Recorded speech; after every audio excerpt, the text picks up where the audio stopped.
Hi, this is Captain Everyman, and I'm going to do a movie review on Avengers Infinity War.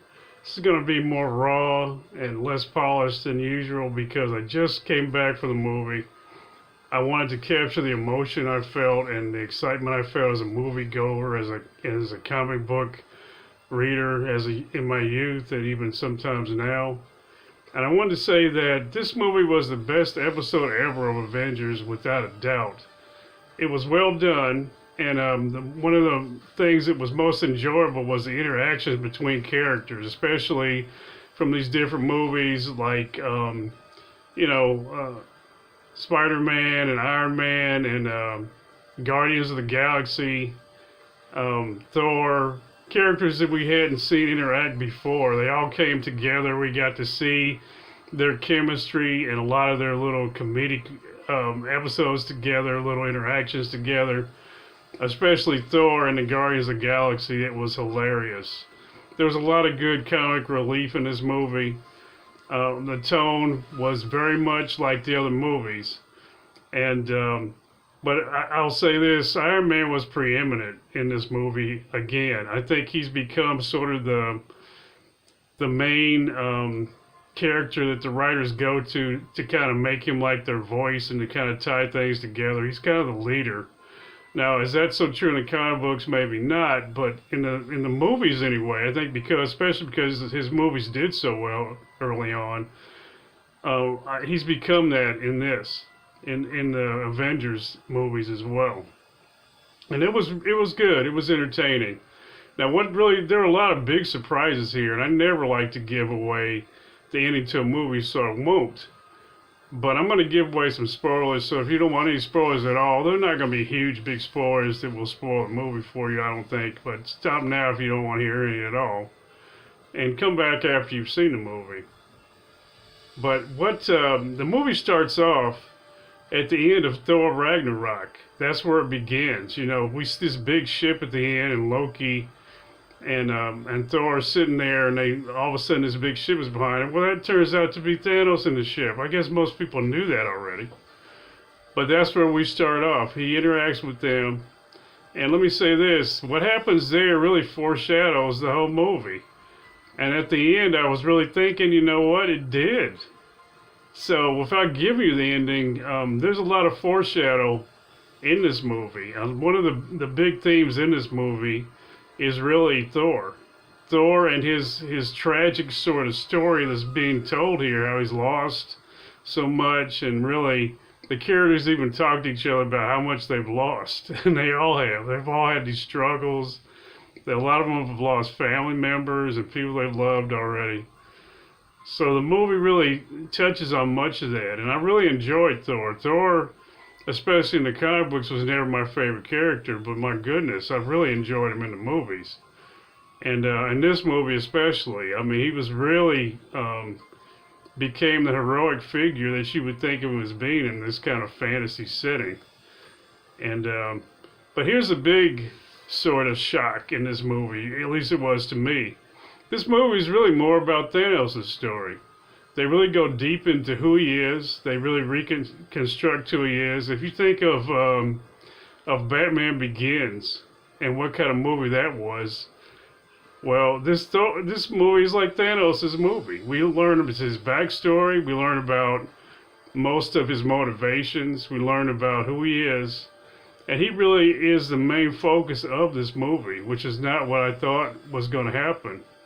And one of the things that surprised me too, now I'm thinking that this movie was written before Black Panther came out. And so there was no way for them to know what a phenomenon Black Panther would become. I was just thinking at theater, Black Panther is still in the theater I went to, along with the Infinity Wars. It's still there. There's still enough audience to see Black Panther that it's still in the theater now, which is really surprising and shocking. But getting back to the crux of why I brought that up is that Black Panther is not really very prominent in this movie at all. I mean, he's there. He has a line or two, but he's not one of the major players in any way, shape, or form. And he's more, Wakanda is the stage for a lot of the big battle scenes, yes. And sure, this is like sort of their fortress. This is the fortress of these superheroes that are coming together to make their stand. But Black Panther's not prominent in this movie at all. Although he's there, he's just not very prominent at all. So if you expect him to be, and I was kind of hoping that he would be, he wasn't. And if you're a comic book fan, you know that the Black Panther in the movies is somewhat diminished compared to who he is in the comic books. In the comic books, he's sort of a super genius. And of course, in Black Panther, the movie that we saw recently, his sister's more of the scientific genius. But in the comic books, he is. He's really the super genius who comes up with all these ideas. So he'd be more of a match with Thanos, probably, if you look at his history in the comic books, but that's not how it works out in this movie. Also, Doctor Strange has a great role here. He plays a major part in here more than most of the other characters. Some of the people you might have thought of were diminished, but having said that, even though some of these characters are diminished, the writers did a good job of incorporating everybody. It was an exciting kind of movie. It darted back to different scenes. You know, Thanos has his minions that are helping him out, and they have battles with them. And we're moving back and forth through this to different locations where different things are happening, how the superheroes are getting ready to fight, and how they're trying to get together and sort of organize their resistance here to what Thanos is doing. So the thing that really hit me about this movie, the battle scenes are great.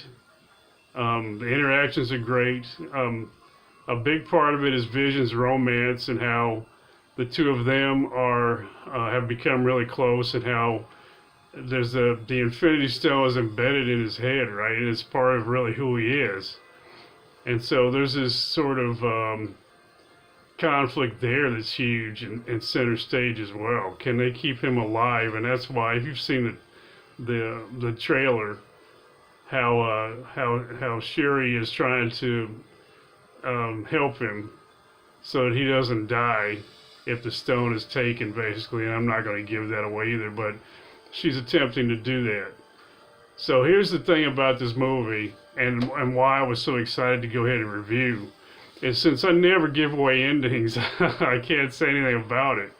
But I'll tell you this, the ending to this movie is bigger than, I mean, M. Night Shyamalan, just sit down, take a seat, get out of the way.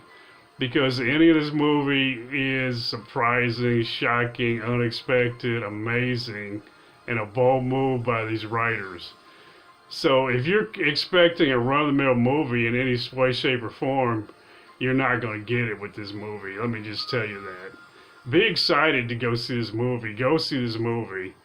If you were into the Marvel Universe, if you enjoyed any of these other movies, especially if you've seen them all, this is a movie for you, because they really incorporate all these characters together. Some of these interactions are just priceless. I mean, it's just so much fun to watch these characters work together.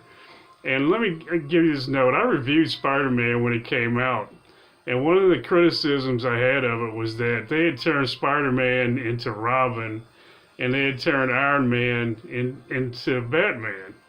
And they sort of made him a lesser character, like an understudy, and how I didn't like that. So if you look at my review and see what you think of it and make a comment. But what made me laugh out loud in the theater was when one of the characters, I think it was from the Guardian of the Galaxy, he looked at Spider-Man talking to Iron Man and said, Who is this Spider-Man here? Is this your ward? So you think this is going back to how he called him the ward, Dick Grayson, and how he was sort of like his understudy, right? And I think that was the writers kind of giving a nod to people like me who critiqued what they did and thought it wasn't good. But to sum this all up, Infinity Wars was great. I enjoyed it very much. It was incredibly entertaining. And the ending is just shocking. Absolutely shocking ending. Like I said, bigger than anything M. Night Shyamalan's ever done at the end of the movie. Make sure you get out and look at it. And like and subscribe and leave your comments here. Let's enjoy this together.